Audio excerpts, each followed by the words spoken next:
Belki görüşmedik. Gel halallaşaq. Elvida demeye gelmişəm sana. Bu son görüşümüz, gel vidalaşaq. Elvida demeye gelmişəm sana. Ömrümün qəm adlı taxtına düşdün. Uğursuz sevginin vaxtına düşdün. Ömrün qürub edən vaxtına düşdün. Elvida demeye gelmişəm sana. İslatma gözündə yağışla məni.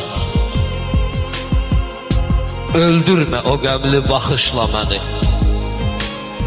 Bağışla əzizim, bağışla məni.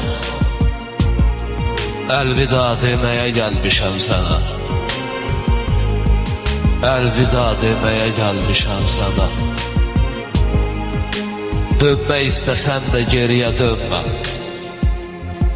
Gözümdən süzülən yaş bağışlamaz.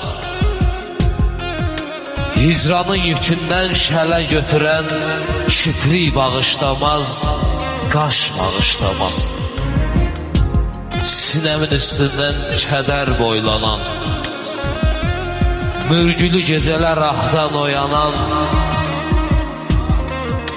pəncərəm önündə yalqız dayanan, dərdimə ağlayan quş bağışlamaz.